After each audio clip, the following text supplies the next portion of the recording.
Heart of Australia is an initiative that has transformed healthcare in rural and remote communities across Queensland. And today I catch up with its founder, Dr. Rolf Gomes. Over the past 10 years, Heart of Australia has grown from just one state-of-the-art mobile clinic to 6 trucks that traverse our state, taking specialist medical services to those who need them most throughout regional Queensland. Dr. Gomes launched Heart of Australia with a simple yet ambitious goal: to address the gap in specialist medical care experienced by rural Australians. Over the past decade, these mobile clinics have travelled more than 1 million kilometres, delivering vital cardiology and other specialist services to the doorsteps of rural, remote and First Nations communities. During our interview, Rolf shares some of the milestones achieved over the past 10 years, challenges they've faced, and the exciting times ahead for Heart of Australia. I'm pleased to have the opportunity to share and celebrate the impact Heart of Australia has had on our bush communities. Thank you for joining me today, Rolf. We've had this on the cards for so long, but I want to start with your childhood. And the reason I want to start with your childhood, because as you know, I'm a patient of yours and you've kept my heart ticking along very well over the past few years. But one day I came in and I was chatting to you and you said, I've put on a bit of weight because the kids aren't eating all their food and I just can't stand to see food left behind because I was always hungry when I was a child. So tell me about your childhood. Well, I was one of 5 kids originally in the family. The third born, my eldest brother, who's now passed away. Clive was the first in the family, then Bruce, then myself, then my sister, and then my younger brother. So one of 5 kids growing up in India, born in Calcutta, to I suppose what you would call a middle-class family, certainly not a wealthy family, but certainly not living in a slum or anything of that nature, but fairly run-of-the-mill upbringing. I lived in a unit, I suppose you'd call them a unit in Australia, on the second floor. Would walk through a laneway where you'd often see people on the streets, living in the streets. Then you'd walk up the stairs, come home. Mum and Dad both worked. We would have, I suppose, what you'd call nannies here, but we'd have a lady who'd look after us during the day, prepare the meals. So it wasn't a bad childhood. I don't think I have unhappy memories of my childhood in India, but certainly, and I was lucky. I came to Australia at the age of 9, where I had fairly formed memories of what it was like growing up in India. Catching a rickshaw to school in the monsoon rain, and I went to St. Xavier's College, which was a Jesuit school, my parents being Roman Catholic, which is a fairly small minority in India. They're quite religious, church-going type people. Went to a Catholic school, and but I had memories of as even catching a rickshaw through the streets of Calcutta in the monsoon rain, seeing people at the side of the road who are obviously living unfortunate circumstances, begging, sleeping out on the streets, and you'd wonder what their lives were like and how their day-to-day existence would be, I suppose. Then came to Australia at the age of 9 with my 3 siblings, my 2 brothers and my sister. My eldest brother passed away at the age of 5 in India, from what I suspect was appendicitis in hindsight, but it was just one of those things at the time. My parents didn't talk much about it because, to be honest, most people from India don't talk about health that much. These things happen, they grieve, they move on.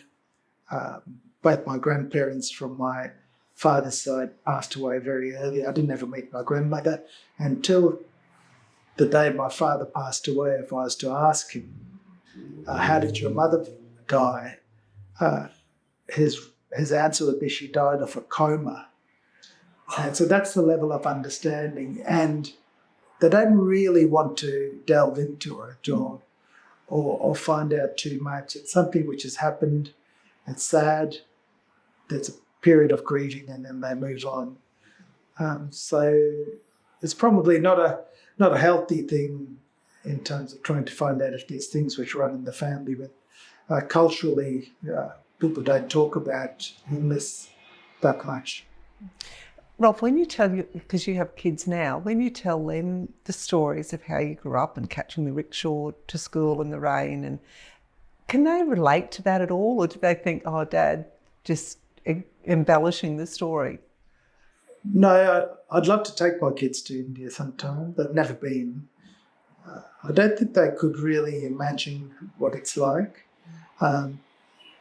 Christmas time, in terms of what Santa would bring you.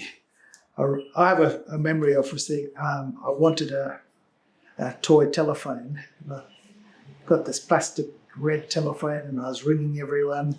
Would have been about 7 or 8 at the time, maybe younger.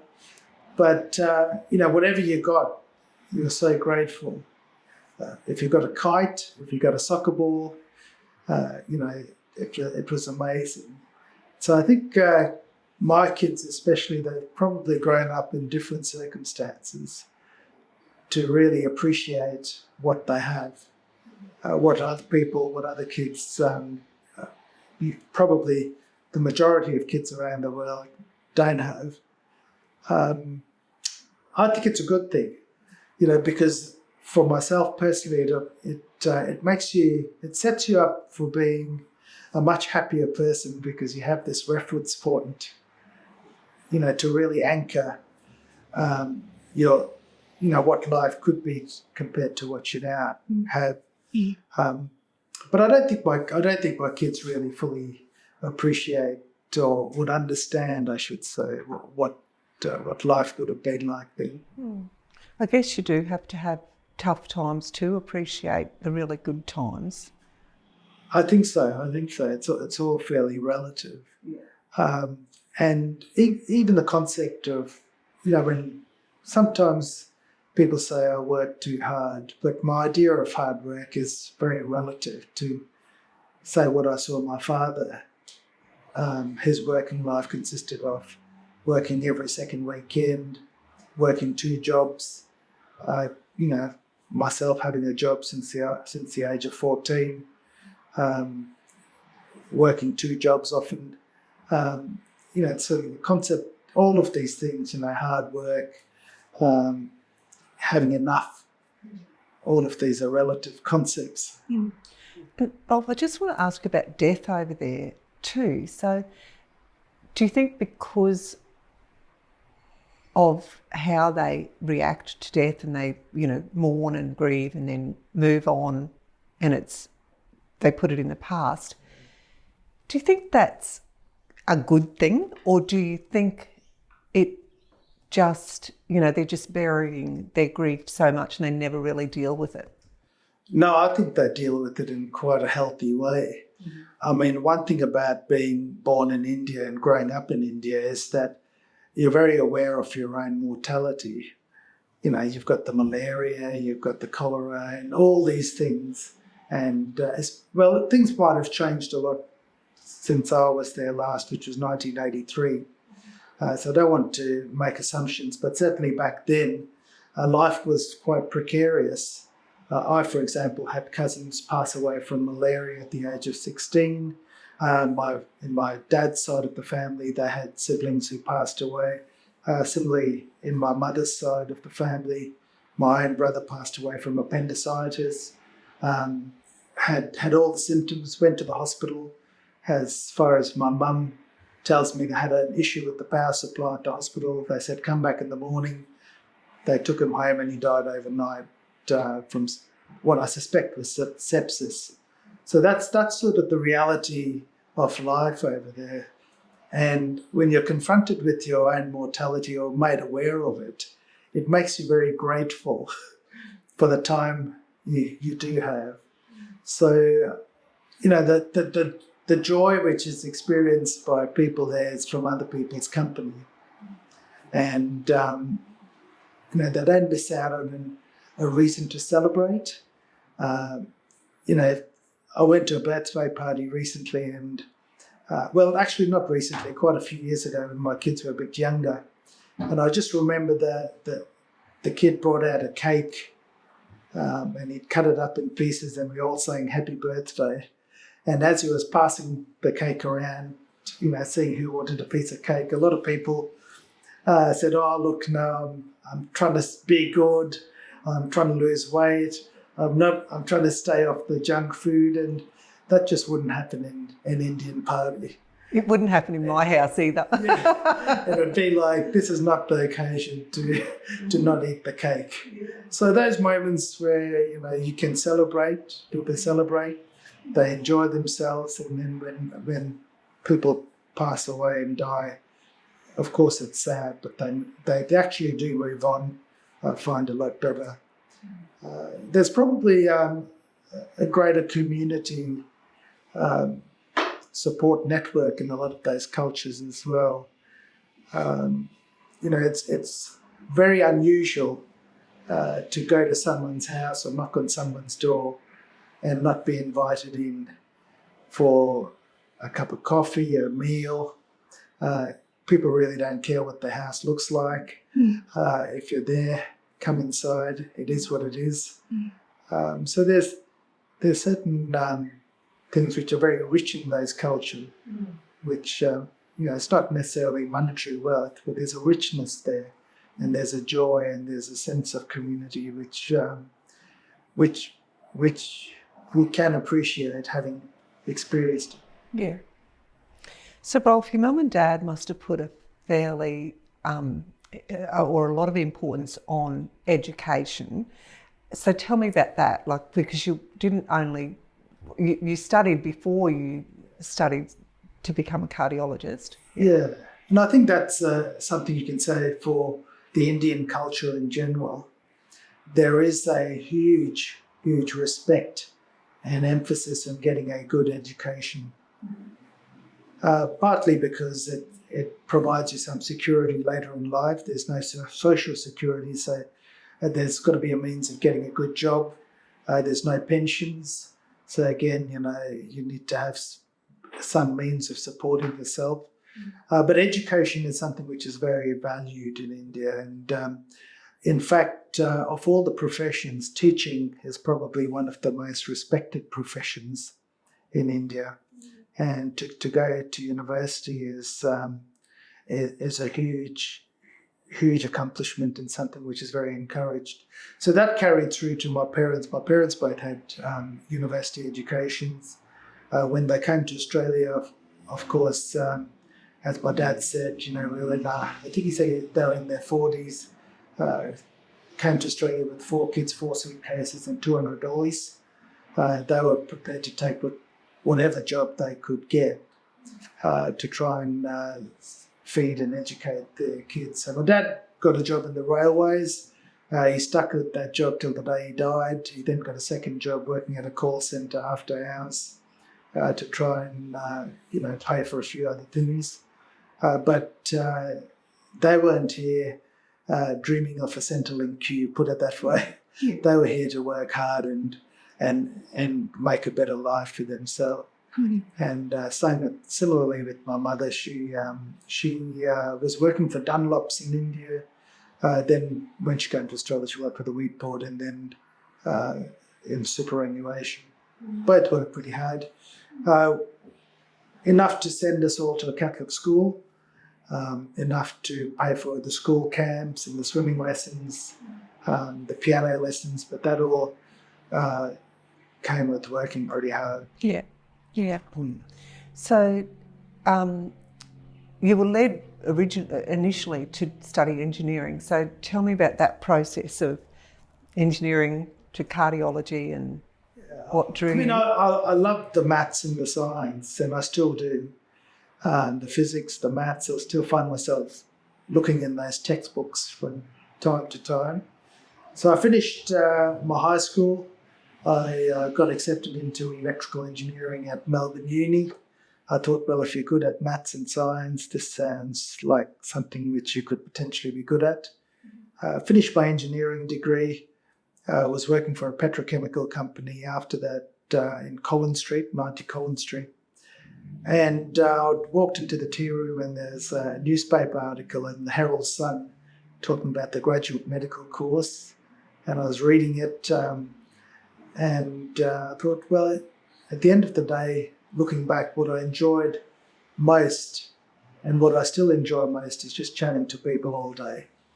So, I was either going to be in a technical field, working with computers, or make a decision to find something which was intellectually stimulating, but where I'd get to chat, deal with and chat to people all day. And so I applied for to sit the GAMSAT, which was the entry exam, and I suppose the rest is history, as they say.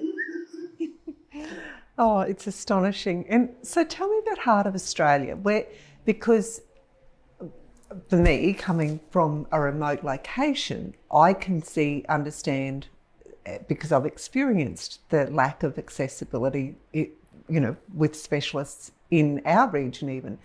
But you didn't have that experience here, did you? No. So how did you identify that and see that there was a gap that needed to be filled? Yeah, and people often do ask me that. Were you born in a remote community or grew up in a village? And quite the opposite. In fact, Calcutta, where I was born and raised till at the age of 9, is almost like an ant's nest. There's certainly no shortage of people. In fact, you could walk out at 1, 2 in the morning and there'd be music on the streets and shops open. But what I actually discovered, and I didn't realise this, is I liked the open spaces and I liked the country people. And it was an environment which I hadn't really grown up with, but I enjoyed being in that environment. To an extent, I suppose the words of your parents do come back to haunt you. And my parents often did remind me how fortunate we were to be in Australia, how we could get a good education, a safe country, plenty of food while I was going to starve, good healthcare. And as I was approaching towards the end of my training, there was a growing sense of gratitude and feeling very, very fortunate to be here in this circumstance. And I thought about it and I thought, well, I could just be a practitioner, a private practitioner, and for the rest of my life, but it wouldn't really be enough. There had to be something with some broader sense of meaning and community, and I didn't know what that was going to be, but in a professional sense, I thought, well, this is an environment I love.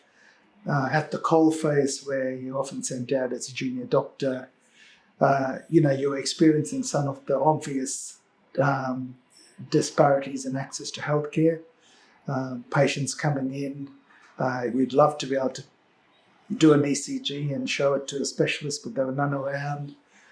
Sending patients off for tests, knowing they'd be travelling for a couple of days. So that was very obvious. And as a junior doctor, I went out to Blackall, Biggendon, Roma, Palm Island. And I thought, well, it'd be good to make a difference, perhaps in a professional sense, to do something about this. And I think somewhere along the line, the engineering background and the medicine background have come together to create these trucks. One of the things my mother passed away relatively unexpectedly during COVID, and we were preparing to sell the house, and I was back there looking around my old belongings and just trying to have some of those memories come back to me. And on the back door, there was a yellow sticker. And I remember coming back from school one day, and my mother had put up this sticker on the back door which said, "If it is to be, it is up to me." And my mother, for whatever she didn't have an opportunity, she had an aspiration, and she was quite an intelligent lady. In fact, she'd cut out all these newspaper articles and scientific journal articles and usually paste them in the wall of the toilet or leave them there with the expectation that we would read them, because she used to ask you about them. So you had to read them. But, that was, she was a higher-minded person in what she thought of. In fact, till the day she died, she was very interested in American politics, very interested in science, innovation, technology. Even though in her day-to-day life, she wasn't living that circumstance. But again, when I saw this sticker there the other day, I thought, it was that level of thinking that one day, if you think there's a problem and someone should do something about it, that someone could be you. And I think I've always sort of remembered that and held that with me, that you might not be the entire solution, but you can be a part of the solution. So thinking about, what could I do to give back, to do something with some more broader community significance. I was thinking of doing cardiology at the time, certainly for cardiologists who need treadmills and ultrasound machines as part of their toolkit. It's difficult to find those in country areas. So how would we bring not just myself and my stethoscope, but everything else out to these remote locations so that when you're there, you can actually do your job? And you couldn't really fit it in a suitcase or an aeroplane, so why not the back of a truck? And it's a relatively simple idea, but the next thing I knew, I was waiting for my kids to fall asleep at night, and with their art paper and their pieces of cardboard, I was cutting out floor plans of trucks and equipment and trying to arrange it. And it was, and that's how it started. In fact, that first truck we built, I know where every single PowerPoint in that truck is because I drew it in there. That's funny. So, Rolf, I mean, it wouldn't have been cheap either, but how do you take that idea and what you've drawn on paper and all the, knowing where all the PowerPoints are, how do you turn that into a reality, especially financially? How did that come about? Well, I didn't know how it was going to work financially. That was a big unknown. I had an idea of how we could build this thing because that was an engineering sort of skill set I had. Had some idea of how we would operate it once we built it. Didn't know if we'd find the doctors. That was another big unknown at the time, and of course the money. But what I do know is that Australians like people who are having a go at something, especially if they have their own skin in the game. If you think your idea is so good, why don't you pay for it yourself? And, if you're willing to do that, people will support you. That's what I've found along the way. So I thought, well, look, I'm not going to die wondering. This is something I really want to do. I've got to start somewhere, so I might as well start with drawing plans of trucks and catching a few aeroplanes asking for people for money. And it did take 3 years to find the first corporate sponsor. And then we found a trucking company, which is Kenworth. Then we found a diesel company, Iowa. And of course, our energy, who are our foundation partner, who are willing to put in a few dollars. But it wasn't really enough. But at that point in time, I had to really ask my wife if we could borrow some money. And I remember the moment we did it. I asked her, actually, my wife's from Rockhampton, and we were driving back from Rocky. Had a nice family holiday. Went past Miriam Vale, the big crab, and a truck I overtook, and I turned around and I said, "Oh, when we get back to Brisbane, I might ring Paddy, who was a banker at the time, and see if we can refinance the house and borrow some money." And I should have waited till I got to Gympie. There's about 5 hours of complete silence, the most awkward drive. Quite a few quiet dinner table non-conversations. But to be honest, at that stage, after 3 years of seeing me trying to chip away at this thing and find some money, in the end, she said yes. And we borrowed the money, built the truck. And I thought, well, at the end of the day, if it all falls in a big hole, I'm in a fairly secure job. Everyone's got a heart. No one's getting younger. I'll have enough time to pull myself out of it. But thankfully, it didn't go that way.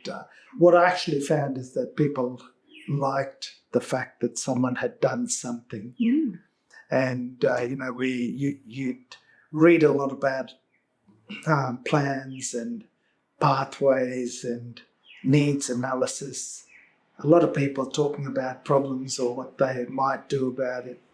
But I think people, and maybe even specifically country people, appreciated the fact that someone said, well, they can keep doing all the research and the analysis. I'm just going to go out there and make sure people aren't dying in the meantime. So, Rolf, did you foresee, you had the idea to build that one truck, but did you foresee 6 trucks in the future? Was that part of the plan, or? No, not really. We started off with one truck, launched on the 3rd of October 2014. This is our 10-year anniversary. Myself and 2 cardiologists who I went to university with, and we were going to 5 communities around the southeast, which was Dalby, Gundawindi, St George, Charleville and Wainma. I myself was going to Dalby, Gundawindi, St George. And, even when you're building these things and at the launch, you're thinking it looks great, but is it going to deliver something significant?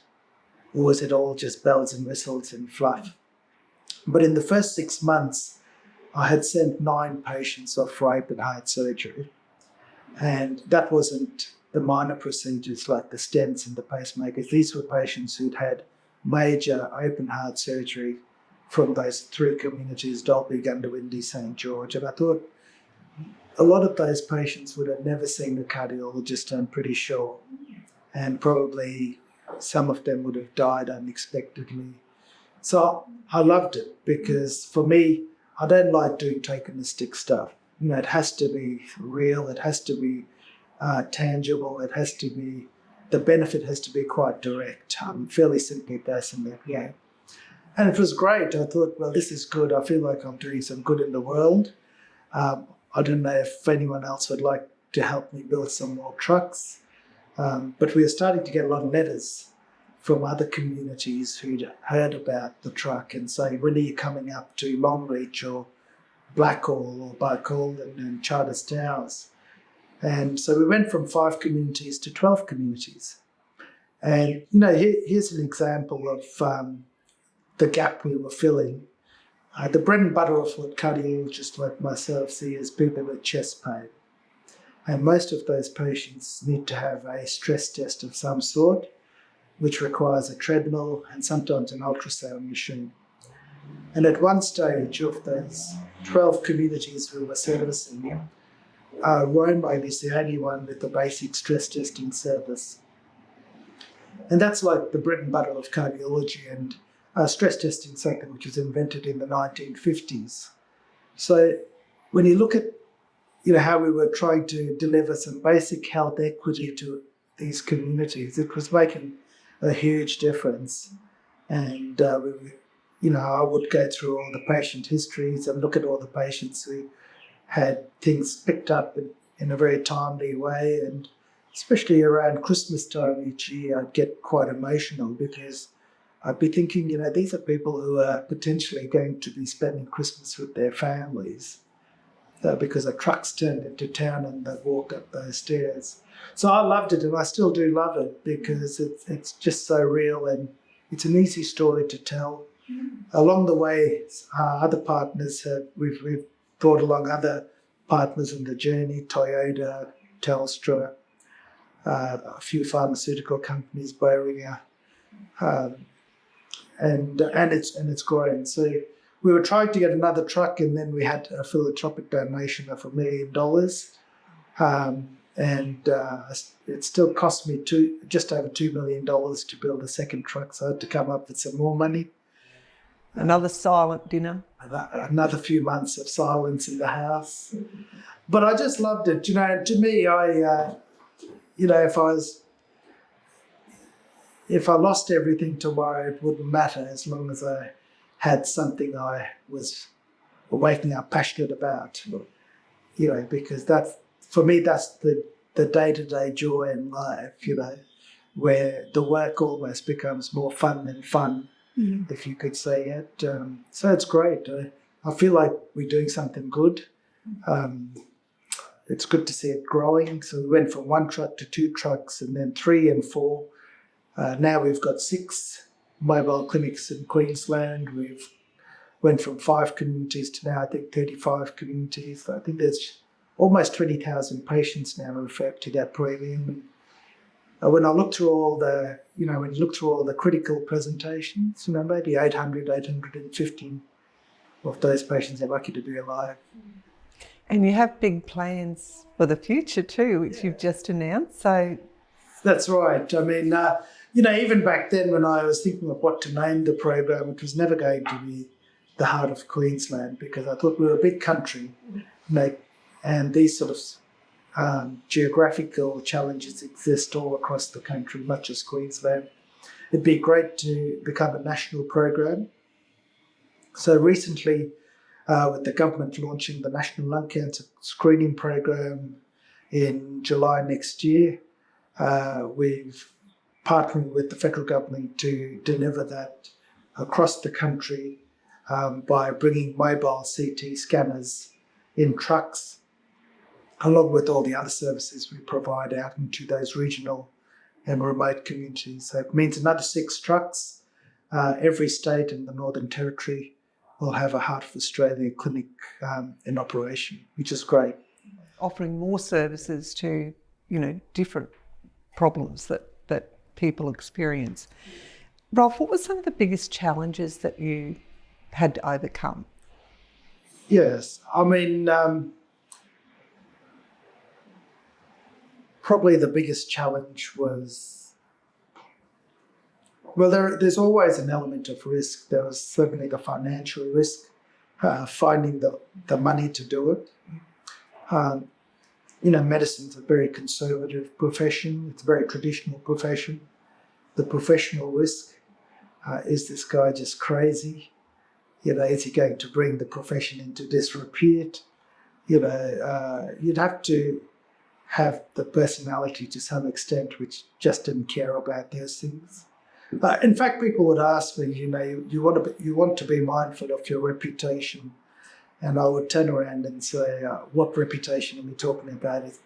It's not like I come from a long line of doctors, or in fact, it was probably a great advantage to not have, a family of doctors, not having any money which I could potentially lose. When you're starting from the bottom, it has its advantages and its disadvantages. But in hindsight, it was probably a great advantage starting from there. Things could only get better, I think. Yeah, I guess there was no expectation no expectation. That's it. Was it Chris Christopherson? He died recently, and Bob McGee, freedom's just another word for nothing left to lose. And I really had nothing to lose, certainly no reputation. I didn't take you as a country music fan, but there you go. I learned something. That's right. A few people have done that song, but it's a great line from that CD. Yeah. So, Rolf, you talked about how rewarding it is. Is there anything in particular individually that sticks out in your mind or memory? Yeah, there's a lot of personal stories and patient stories. Even comments. Some time ago I was in the truck and a fellow walked up and said, "This is fantastic. Why just live 170 kilometres down the road?" Which is not a comment you'd hear in the city practice, but that in itself is revealing. But just to know that there are patients who might have otherwise been found dead in a paddock somewhere had you not turned up, I think we feel like you've done something good in the world, and there are certainly lots and lots of those patients. There's a few years ago, there's a fellow in Emerald who told me he was drowning his chest pain with scotch. And was crushing cattle in the crush and would get this pain, and he'd sit down and he said, "I'd drink a lot of water to drown the pain, and occasionally I'd drink a scotch to drown the pain." And I saw him, I almost missed my flight because his stress test was so abnormal. I thought I'd better hang around for a while, make sure he's all right. But, the next day he was in Brisbane having stents inserted into his arteries. He's obviously very lucky to be alive as a result. There's patients, recently a fellow in Theodore who had pain, and I had one of my newest trucks which has a CT scanner in it, and we did a CT scan of his chest and his heart was fine, but he had a small cancer there which was hopefully taken out in time. So just you think of those stories as how they could have otherwise turned out, and it's good. I enjoy it. I enjoy the people. I enjoy the fact when I go to Theodore, there's a lady called Elizabeth who brings me a piece of fruitcake every time. I don't get that. I've never had that in my Brisbane practice. I love Gosh, does that mean I have to bring fruitcake next time? But it's those sort of things which the gratitude. And also the amount of people and organisations who have now supported the program, you do feel like, you're not alone. Thanks, Rolf. Oh, gosh, it's been so interesting, especially hearing about your childhood and where you came from. And thank you for everything you do for rural Australia, because it's very, very important and so much easier for people living in regional and remote communities. So thanks, Rolf. Pleasure. Thank you for watching and listening to my interview. If you'd like to hear more inspiring stories, subscribe to my YouTube channel or my podcast and follow me on Instagram and Facebook at Life Journey TV.